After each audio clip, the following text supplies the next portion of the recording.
Hello friends, आज देखिए हम लोग टॉपिक करेंगे translation plus rotation. Last class में हम लोगों ने प्योर रोटेशन स्टडी किया था। ठीक है, मतलब सेंटर ऑफ मास तक जो हम लोग पढ़ रहे थे दैट वाज प्योर ट्रांसलेशन, और जो लास्ट क्लास में पढ़ा था हमने दैट वाज प्योर रोटेशन।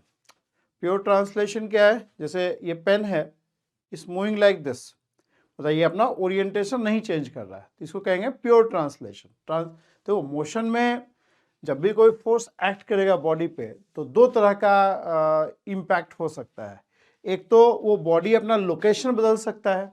अगर बॉडी सिर्फ लोकेशन बदल रहा है तो हम उसको कहेंगे प्योर ट्रांसलेशन। जैसे ये बॉडी है, ये अपना लोकेशन स्पेस में चेंज कर रहा है, इसका ओरिएंटेशन नहीं बदल रहा। ओरिएंटेशन इसका डायरेक्शन जो है वो नहीं चेंज हो रहा है, ओरिएंटेशन नहीं चेंज हो रहा है।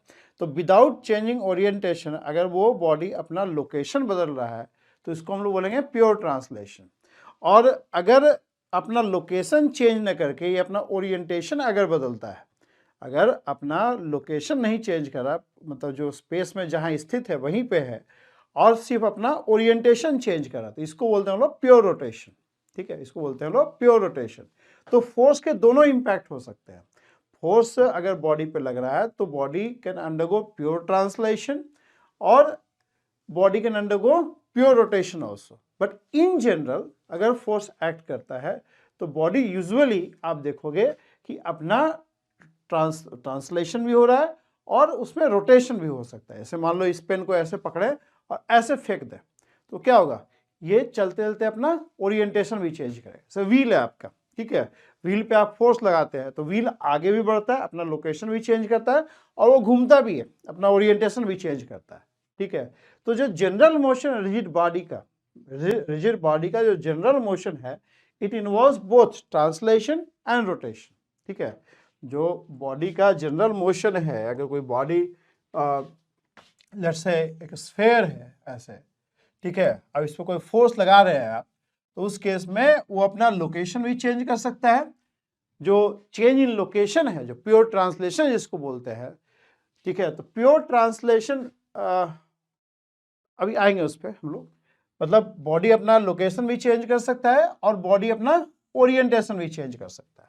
ठीक है, अब एक चीज देखिए, जो रुक गए थे, क्यों रुके थे हम, देखो हम लोग अभी जो पढ़ रहे हैं रिजिड बॉडी पढ़ रहे हैं, हम लोग रिजिड बॉडी पढ़ रहे हैं। रिजिड बॉडी का डेफिनेशन मैंने शुरू में आपको बताया था। क्या होता है rigid body? Rigid body is basically system of particles where the distance between two particles does not change with time or does not change during motion। फिर से एक बार लिख देते हैं, rigid body basically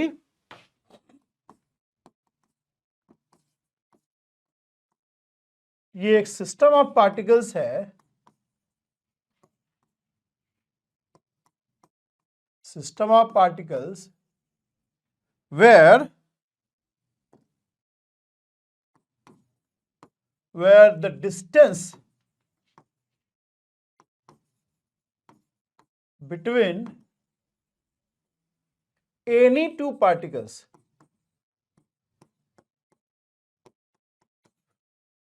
does not change during motion or during time।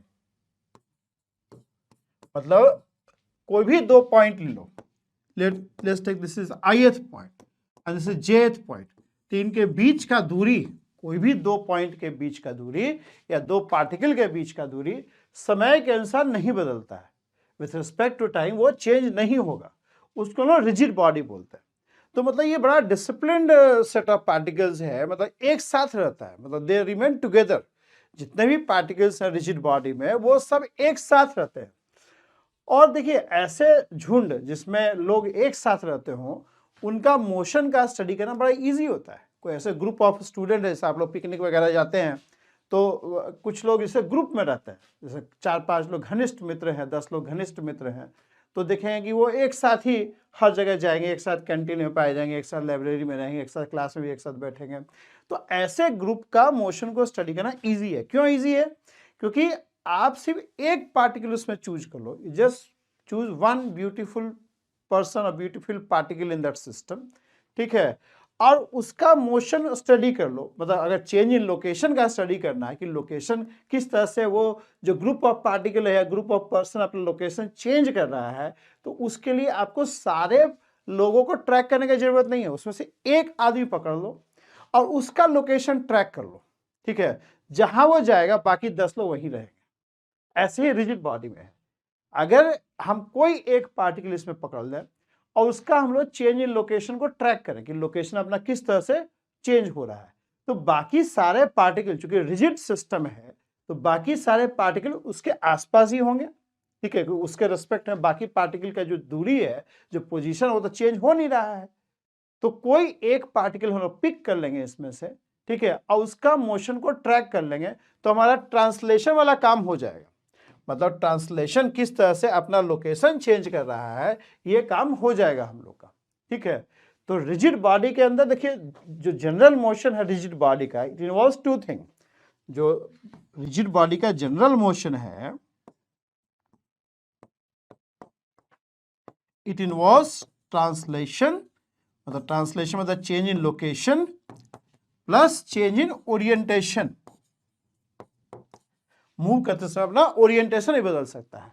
तो अगर translation का study करना है तो आपको, अब रिजिड बॉडी में तो इनफाइनाइटली मेनी पार्टिकल्स हैं, ये infinitely many particles, but that is not a worry, वो चिंता का विषय नहीं है।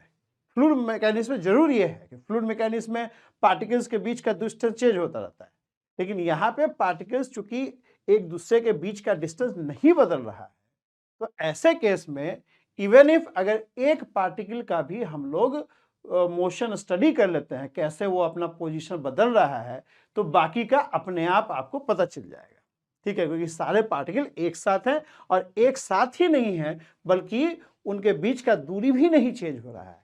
ये highly bounded kind of system है, ठीक है। सॉलिड्स मतलब रिजिड बॉडी क्या है, हम लोग इसके लिए सॉलिड्स स्टडी कर रहे हैं। Solids are basically highly bounded system.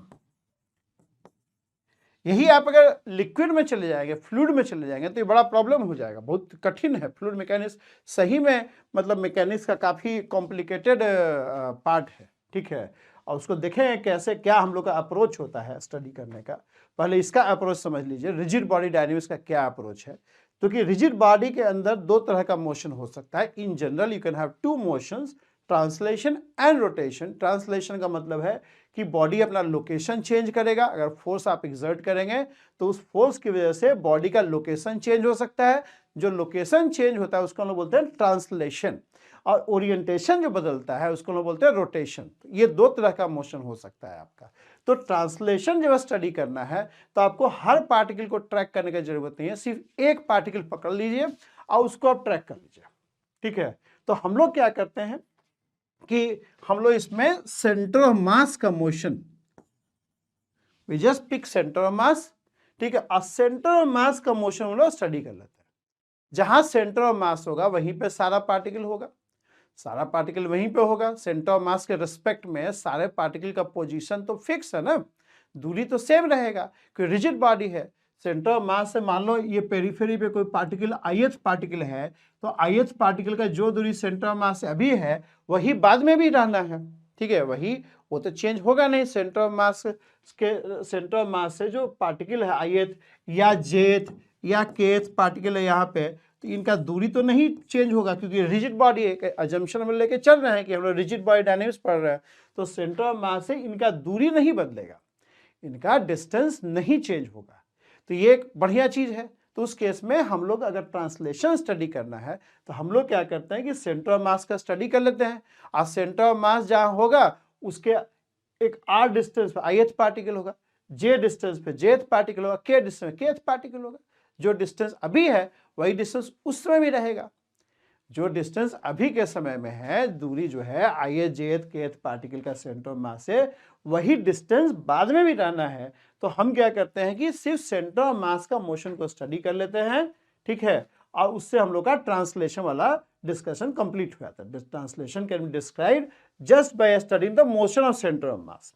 अब दूसरा क्वेश्चन ये आता है कि इसका ओरिएंटेशन, मान लो ये रेफरेंस लाइन है, तो ये जो एंगल है ये बदलता रहेगा, ith jth kth पार्टिकल का, तो रोटेशन वाला पार्ट आ जाएगा।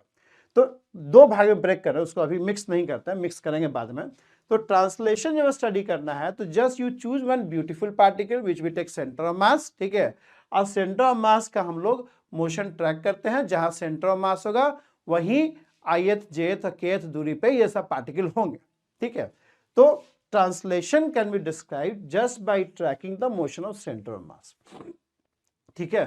ट्रांसलेशन को हम लोग उससे स्टडी कर सकते हैं, ठीक है। तो हम लोग जब भी कोई जनरल मोशन होगा रिजिड बॉडी का, तो उसको हम लोग ऐसे ब्रेक करते हैं। देखिए, let me write it, any general motion मतलब translation plus rotation, any generation लिख दी है, general motion of rigid body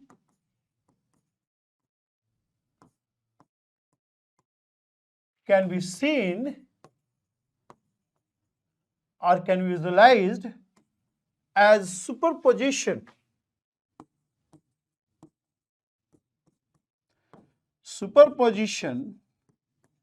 of pure translation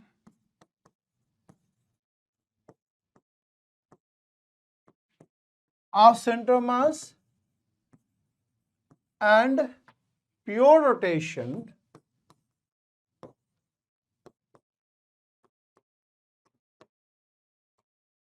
about an axis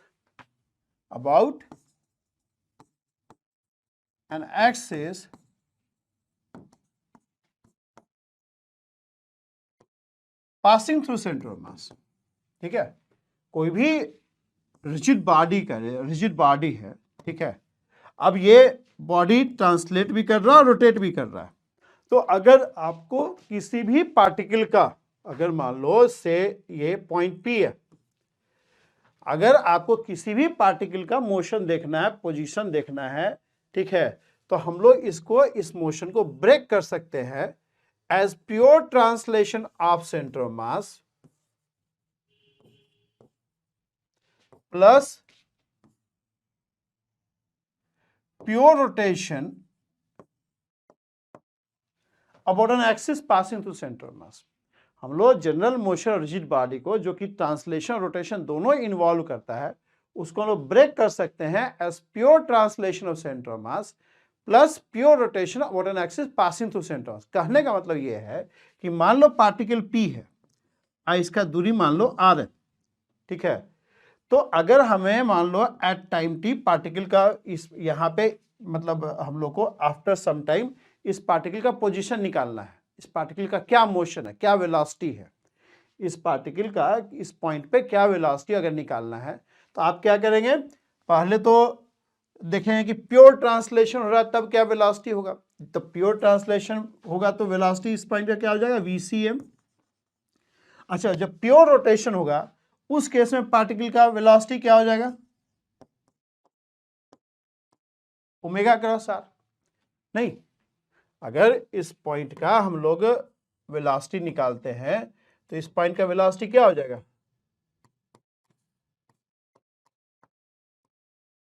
मतलब सर्कुलर मोशन एग्जीक्यूट करेगा ना। प्योर रोटेशन में सारे पार्टिकल सर्कुलर मोशन एग्जीक्यूट करेंगे। प्योर ट्रांसलेशन में तो प्योर ट्रांसलेशन होगा तो प्योर ट्रांसलेशन में तो क्या, हर पॉइंट का वेलोसिटी VCM रहेगा।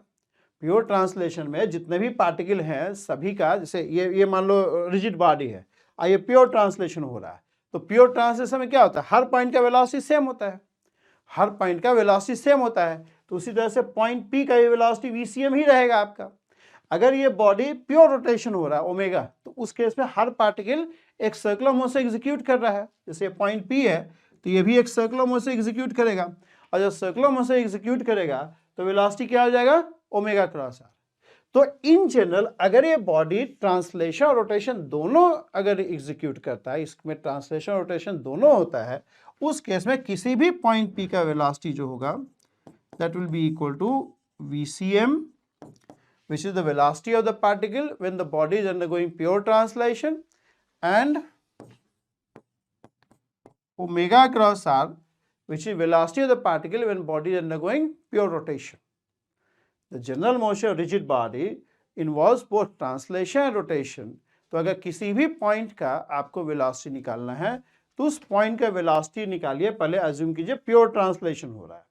प्योर ट्रांसलेशन में सारे पार्टिकल का वेलोसिटी सेम रहता है, और जो सारे पार्टिकल का वेलोसिटी सेम होगा तो उस केस में velocity of each particle will be equal to velocity of centre of mass. अगर 10 पार्टिकल और 10 पार्टिकल सेम वेलोसिटी से मूव कर रहे हैं तो सेंटर ऑफ मास का वेलोसिटी वही रहेगा जो हर पार्टिकल का रहेगा। तो आप क्या करेंगे, पहले पॉइंट पी का वेलोसिटी निकाल लेंगे एज्यूमिंग कि they are undergoing pure translation. तो वेलोसिटी हो जाएगा VCM, ठीक है। और जब body when body undergoing pure rotation, उस केस में ये पॉइंट हर पार्टिकल जो होगा एक सर्कुलर मोशन एग्जीक्यूट करेगा of the radius equal to distance of that particle from the centre of mass, ठीक है। और उस केस में उसका वेलोसिटी ओमेगा क्रॉस आर हो जाएगा। तो अगर बॉडी के अंदर दोनों मोशन एक साथ होगा तो जो वेलोसिटी उस पार्टिकल का होगा that will be equal to VCM plus omega cross r, ठीक है। Let me take nice example, समझते हैं इस चीज को। We are into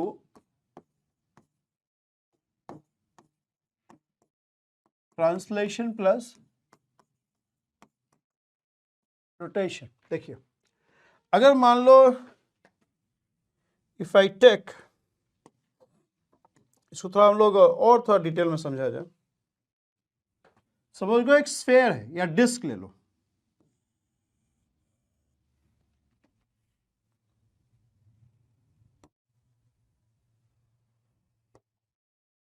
इसको थोड़ा और देख समझते हैं चीजों को। ओके, ये ठीक है।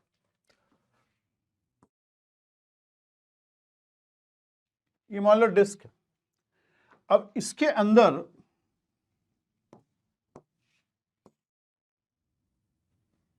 ठीक है, मान लो ये डिस्क जो है it is undergoing pure translation. This disc is undergoing, just a minute, इसका एक कॉपी बना लेते हैं, क्लोन, और इसका भी क्लोन, इसको भी इधर ही रखते हैं, ठीक है। अब मान लो इस बॉडी के अंदर प्योर ट्रांसलेशन होता है,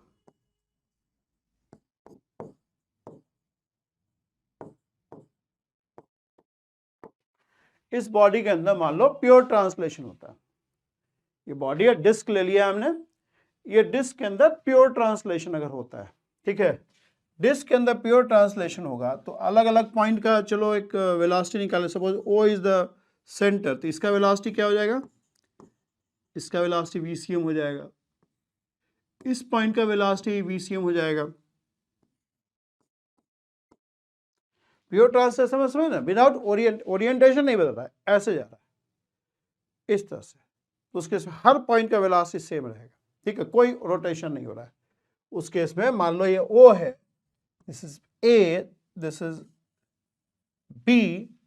अगर इस पार्टिकल का बात करें तो इसका वेलोसिटी भी VCM रहेगा, इसको C मान लो, अलग अलग पॉइंट का बता रहे हैं हम, ये D हो जाएगा। अगर बीच का कोई पॉइंट लें हम लोग तो ये मान लो F हो गया, और यहां पे मान लो है ये भी, ठीक है, ये मान लो H दूरी पे है, ये भी मान लो H दूरी पे है, ठीक है। तो ये अलग अलग पॉइंट ले लिया हमने, अलग अलग पॉइंट ले लिया। यहां पे मान लो एक P पॉइंट ले लेते हैं, इसका वेलोसिटी VCM रहेगा। तो मतलब करें तो बॉडी के अंदर प्योर ट्रांसलेशन होगा तो बॉडी के अंदर जितने भी पॉइंट होंगे सबका वेलोसिटी सेम रहेगा। चूंकि सबका वेलोसिटी सेम रहेगा तो उस केस में VCM भी वही रहेगा जो हर पार्टिकल का वेलोसिटी है। अगर एक सिस्टम पार्टिकल है और सारे पार्टिकल का वेलोसिटी v है तो VCM भी v होगा, और ये कह सकते हैं कि सारे पार्टिकल का वेलोसिटी VCM होगा, सेम वेलोसिटी होगा, ठीक है। तो अलग अलग पॉइंट मैंने ले लिया है, अलग अलग पॉइंट मैंने ले लिया है, मतलब इसको हम समझने का कोशिश कर रहे हैं बेसिकली। जो ये चीज़ है ना, ये शायद कुछ दिक्कत हो रहा होगा समझने में, तो उसका एक एग्जाम्पल ले रहे हैं कि कैसे हम ये लिख रहे हैं, कैसे हम लिख पा रहे हैं, कि इसका क्या मीनिंग है, वो थोड़ा हम लोग समझने का कोशिश कर रहे हैं। देखिए, और ये बड़ा पावरफुल अप्रोच है। तो ये जो लिखा है ना मैंने, this is approach of studying rigid body dynamics. Rigid body के अंदर दो तरह का मोशन होता है, तो एक जनरल मोशन को स्टडी करने का तरीका है, इसको हम लोग as a superposition of pure translation of centre of mass and pure rotation about an axis passing through centre of mass की तरफ देखते हैं हम लोग। प्योर ट्रांसलेशन और प्योर रोटेशन हम लोग पढ़ चुके हैं। ओके, तो एक एग्जाम्पल ले रहे हैं, I have taken a disc, ठीक है, एक एग्जाम्पल ले रहे हैं, एक डिस्क ले लिया, रेडियस कैपिटल आर का, रेडियस इसका कैपिटल आर है, और अलग अलग पॉइंट ले लिया डिस्क के ऊपर और उसका वेलोसिटी निकालने का कोशिश कर रहा है। तो अगर प्योर ट्रांसलेशन होगा तो उस केस में हर पॉइंट का वेलोसिटी v हो जाएगा, ठीक। अब देखिए, अब यही डिस्क के अंदर अगर मान लो प्योर रोटेशन होता है, यही डिस्क के अंदर मान लो एक प्योर रोटेशन हो रहा है, ठीक है। अब प्योर रोटेशन होगा, मान लो कि इसके अंदर प्योर रोटेशन हो रहा है, ओमेगा से, ये ओमेगा एंगुलर वेलोसिटी से इसके अंदर प्योर रोटेशन हो रहा है, ठीक। अब प्योर रोटेशन मतलब क्या, जैसे ये पेन है, इस तरह से ओरिएंटेशन नहीं बदल रहा है, सिर्फ सॉरी अपना पोजीशन नहीं बदल रहा है स्पेस में, लोकेशन नहीं बदल रहा है, सिर्फ ओरिएंटेशन बदल रहा है। तो सिर्फ ओरिएंटेशन बदलेगा तो क्या होगा, ये सारे पॉइंट एक सर्कुलर मोशन एग्जीक्यूट करेगा, ये सारे पॉइंट्स एक सर्कुलर मोशन एग्जीक्यूट करेगा, और सर्कुलर मोशन का रेडियस क्या होगा, radius will be equal to distance of that particle from the centre of mass. Centre of mass के बाद हम प्योर रोटेशन कंसीडर कर रहे हैं, तो हर पार्टिकल एक सर्कुलर मोशन एग्जीक्यूट करेगा, सर्कुलर मोशन का रेडियस क्या होगा, that will be equal to distance of that particle from the centre of mass. और सर्कुलर मोशन में वेलोसिटी क्या होता है, ओमेगा क्रॉस आर, वेलोसिटी यही होता है ना सर्कुलर मोशन में, याद करो सर्कुलर मोशन में velocity is omega cross are.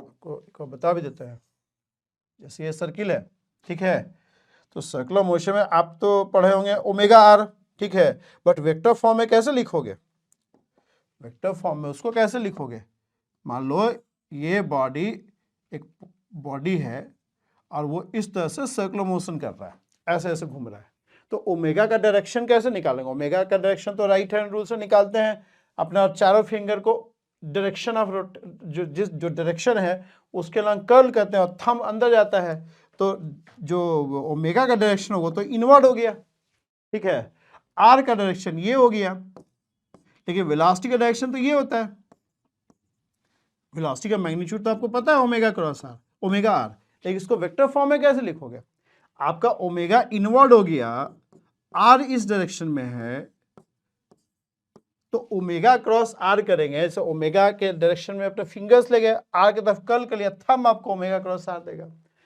Thumb जो है ओमेगा और आर का जो एंगल है वो तो 90 डिग्री होगा, तो ओमेगा क्रॉस आर क्या होगा, omega into r into sine 90, और डायरेक्शन क्या हो जाएगा, ओमेगा की तरफ फिंगर्स रखो, आर की तरफ कर्ल करो, थंब जो होगा टेंजेंशियल देगा। तो इसलिए हम लोग वेक्टर फॉर्म में इस वेलोसिटी को ओमेगा क्रॉस आर लिखते हैं, ठीक, ओमेगा क्रॉस आर लिखते हैं। ओके, तो अब देखिए जब प्योर रोटेशन हो रहा है तो सारे पार्टिकल एक सर्कुलर मोशन एग्जीक्यूट कर रहा है, तो सर्कुलर मोशन जो एग्जीक्यूट करेगा, तो जो पॉइंट ए है आपका, उसका वेलोसिटी क्या हो जाएगा, ओमेगा इंटू आर। जो h डिस्टेंस पे है उसका वेलोसिटी क्या हो जाएगा, ये h डिस्टेंस पे है f, ये हो जाएगा ओमेगा h, ठीक है। यहां जो h डिस्टेंस पे है आपका पार्टिकल g है, उसका वेलोसिटी क्या हो जाएगा, उसका भी ओमेगा h हो जाएगा बैकवर्ड डायरेक्शन में। यहां पे चूंकि सर्कुलर मोशन से एग्जीक्यूट करा ना ऐसे ऐसे, तो ये हो जाएगा omega r in backward direction, ये फॉरवर्ड हो जाएगा, ऐसे ऐसे एंगुलर जो सर्कुलर मोशन हो रहा है, तो ये ओमेगा आर फॉरवर्ड हो गया, ओमेगा एच फॉरवर्ड हो गया, ये ओमेगा एच बैकवर्ड हो गया, ओमेगा आर बैकवर्ड हो गया। और सी का क्या होगा, ओमेगा आर, डी का क्या हो जाएगा, ये पॉइंट बी है, डी का क्या हो जाएगा, ओमेगा आर अपवर्ड। सारे पार्टिकल सर्कुलर मोशन एग्जीक्यूट कर रहे हैं, ठीक है, पॉइंट पी पे क्या हो जाएगा, टेंजेंशियल, ये ठीक है, समझ में आ रहा है आपको? तो ये जो हो गया प्योर ट्रांसलेशन, और ये केस हो गया प्योर रोटेशन। तो अगर rigid body pure translation execute कर रहा है तो सारे पार्टिकल के वेलोसिटी वीसीएम होगा। अगर बॉडी प्योर रोटेशन में जा रहा है तो वेलोसिटी हर पार्टिकल का अलग अलग होगा, ठीक है, और उसके डायरेक्शंस भी अलग होंगे। डायरेक्शंस दो अलग अलग पार्टिकल के वेलोसिटीज भी अलग होंगे, उनके डायरेक्शन भी अलग हो सकते हैं, ठीक है। वो तो डिपेंड करेगा ना ओमेगा क्रॉस आर का डायरेक्शन क्या है, ठीक है। टेंजेंशियल डायरेक्शन होता है, सब सर्कुलर मोशन एग्जीक्यूट कर रहा है, ठीक है। अब देखिए, तो ये तो हो गया velocity of different different particle और point when body undergoes pure translation. इस केस में हमने निकाल दिया velocity of the particles when body undergoes pure rotation, ठीक है। अब यही बॉडी मान लो ट्रांसलेशन और रोटेशन दोनों एग्जीक्यूट कर रहा है, जो जनरल मोशन होता है बॉडी का। इन जनरल जो बॉडी का मोशन होता है तो बॉडी अपना लोकेशन ही बदलता है और ओरिएंटेशन ही बदलता है। तो अगर बॉडी के अंदर ट्रांसलेशन और रोटेशन दोनों अगर होता है, अगर बॉडी के अंदर ट्रांसलेशन और रोटेशन दोनों होता है, उस केस में जो मोशन होगा वो जो होगा that will B superposition of the motion of particle when it undergoes pure translation and motion of particle when it undergoes pure rotation. आपको दिखाते हैं, जैसे मान लो इसी डिस्क के अंदर ट्रांसलेशन और रोटेशन दोनों होता है, उस केस में आप देखो जो पॉइंट ए का वेलोसिटी होगा, पॉइंट ए का वेलोसिटी होगा the velocity when it undergoes pure translation and velocity when it undergoes pure rotation. तो ये क्या हो जाएगा, चूंकि दोनों का डायरेक्शन सेम है, it will be VCM plus omega R, VCM plus omega R. यही पॉइंट बी का वेलोसिटी जो हो जाएगा that will be equal to what, translation इसमें वीसीएम है और रोटेशन इसमें ओमेगा आर है बैकवर्ड डायरेक्शन में। तो इनका सुपरपोजिशन करोगे तो क्या हो जाएगा, वीसीएम माइनस ओमेगा। तो जब ये पॉइंट ए का हो गया, ये पॉइंट बी का हो गया। ओ का तो सेंटर में है, जिसका सेंटर वहां सेंटर में होता है, ठीक है। तो ओ का तो वेलोसिटी जो रोटेशन हुआ तो रेस्ट पे है आपका, इसी एक्सिस पे लाई कर रहा है, तो वो तो रेस्ट पे है रोटेशन के समय। ट्रांसलेशन के समय वीसीएम था, इसका वेलोसिटी वीसीएम रहेगा। एफ का क्या होगा, एफ का जो ट्रांसलेशन वाला वेलोसिटी है वीसीएम, रोटेशन से वेलोसिटी है ओमेगा एच। तो इस केस में it will be VCM plus omega H, ठीक है, दिस इज एफ। और जी का वेलोसिटी क्या हो जाएगा, वीसीएम माइनस ओमेगा एच, ठीक है।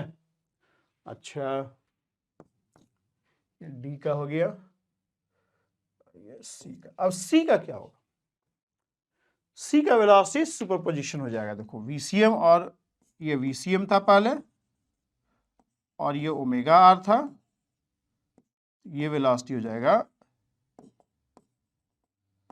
वीसीएम स्क्वायर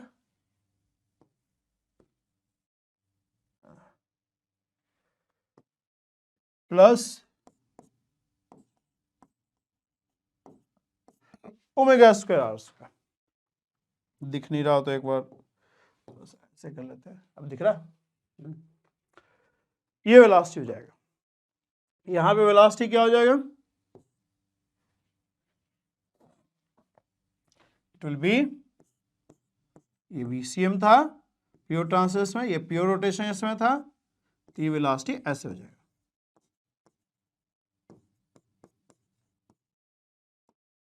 ये वेलोसिटी आप देखो अनुभव किए होंगे कब, जैसे आप लोग साइकिल चलाते हैं तो रेनी सीजन में कई बार देखोगे कि रेनी सीजन में हम लोग जब साइकिल चलाते हैं तो रोड पे कीचड़ होता है। यहाँ तो चलो दिल्ली में तो बहुत अच्छा अच्छा रोड है, लेकिन गाँव में चलाएंगे तो कीचड़ रहेगा, रोड कच्चा होता है कई बार तो कीचड़ रहेगा। तो आप देखोगे ना कीचड़ जो है इधर लग जाएगा बैक साइड में। कैसे आता है, क्योंकि जो कीचड़ का वेलोसिटी जो होगा ना, जब आप साइकिल चलाते हो तो व्हील अंडरगोज रोलिंग, व्हील जो है ट्रांसलेशन रोटेशन दोनों हो रहा है। तो उस केस में जब कीचड़ यहाँ से लगता हुआ यहाँ आएगा तो अगर उखड़ेगा तो उसका वेलोसिटी जो हो जाएगा ये रहेगा, ये सीधे आपके ऊपर जाएगा, ये सीधे आपके ऊपर जाएगा, समझ रहे हैं? तो ये आप देखोगे कि चल इसलिए शरीर पर लग जाता है क्योंकि ये वेलोसिटी वीसीएम और ओमेगा दोनों का सुपरपोजिशन होता है, ये सीधे जो बैठा रहता है आदमी उसके ऊपर चला जाता है, ठीक है, इसलिए कभी गंदा हो जाता है। अगर गार्ड नहीं लगा रखे हैं तो गार्ड रहता है तो गार्ड में लग जाता है, गार्ड गंदा हो जाता है, ठीक है। तो ऐसे आपका वेलोसिटी होगा। इन जनरल एक पॉइंट मैंने पी ले रखा है, इसका भी निकाल लिया जाए। तो पॉइंट पी का वेलोसिटी मान लो ये पॉइंट पी है एंगल थीटा पे, तो ये वीसीएम है और ये ओमेगा आर है ना, तो ये एंगल थीटा है, तो ये भी एंगल कितना हो जाएगा जी, ये थीटा है तो ये 90 माइनस थीटा हो जाएगा, तो ये थीटा हो जाएगा। तो ऐसा करो ना कि थीटा ये न लेके, थोड़ा सा डिस्कशन में इजी रहेगा हम लोग को।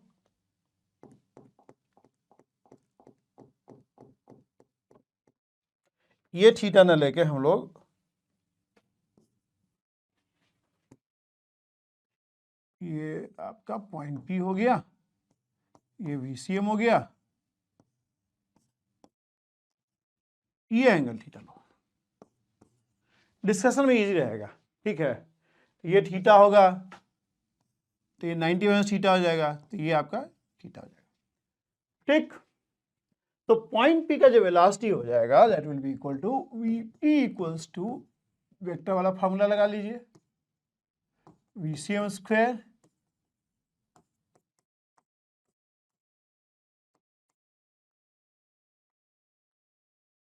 कॉस थीटा, ठीक है। जब हम लोग ये पॉइंट पी जब ए पोजीशन पे था तो ये थीटा 0 हुआ करता था, वीसीएम ओमेगा सेम डायरेक्शन में लाई करता था, तो उस केस में कॉस थीटा इक्वल टू 0 पे कॉस थीटा 1 हो जाएगा and this will be equal to VCM plus omega. और यही पॉइंट पी जो घूमते घूमते पॉइंट बी पे जाता है तो उस केस में वीसीएम और ओमेगा एक दूसरे का ऑपोजिट हो जाते हैं और ये एंगल क्या हो जाता है, थीटा इक्वल टू पाई होता है। तो theta equal to pi put करेंगे तो अपने आप आ जाएगा वीसीएम माइनस ओमेगा। तो एक जनरल फार्मूला हो गया आपका, जनरल फार्मूला हो गया, इससे आप पेरीफेरी के किसी भी पॉइंट पे वेलोसिटी निकाल सकते हैं थीटा का वैल्यू पुट करके। समझ में आ रहा है जी? तो आप कह सकते हैं ये क्या हो गया, ये translation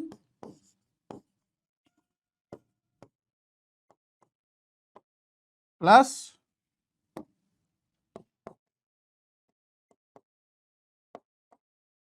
rotation. So I can say this is general motion. This is general motion of rigid body. General motion of rigid body which involves translation and rotation can be seen as pure translation of the rigid body, ठीक है, pure translation of rigid body which is represented by pure translation of center of mass and pure rotation about an axis passing through center of mass. This is equal to this plus this, ठीक है।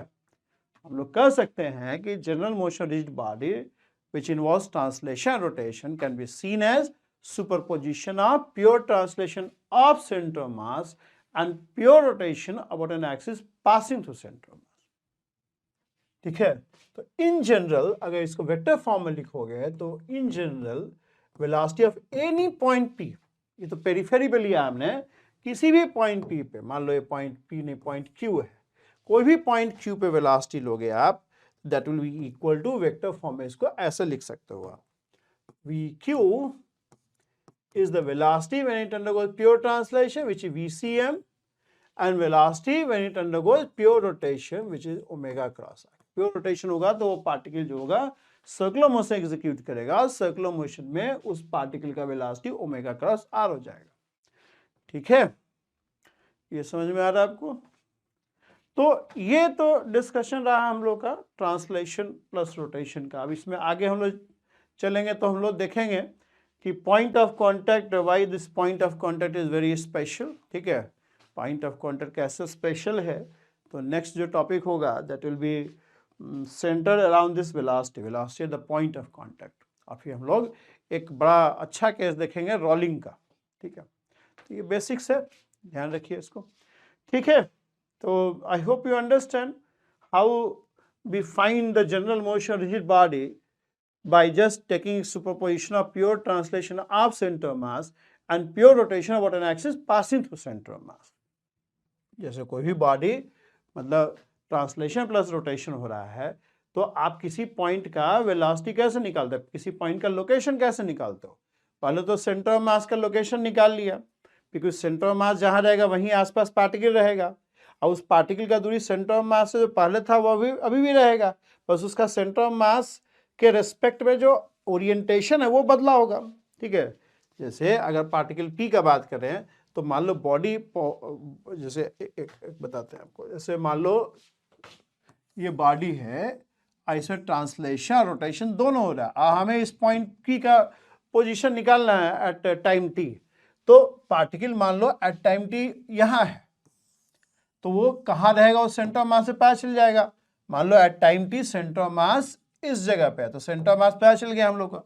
अब centre of मास से जो इसका दूरी है वो same रहेगा। अब आर डिस्टेंस पे है, तो आर डिस्टेंस तो बड़े सारे हैं, आर ये भी पार्टिकल, ये भी पार्टिकल, ये भी पार्टिकल है, तो उसका निकल जाएगा पोजीशन प्योर रोटेशन वाले केस से। प्योर रोटेशन में जो वेलोसिटी तो ओमेगा क्रॉस आर होता है, तो सेंटर ऑफ मास का वेलोसिटी तो जो है वो तो कैरी करेगा ही particle, plus omega cross r और कैरी करेगा।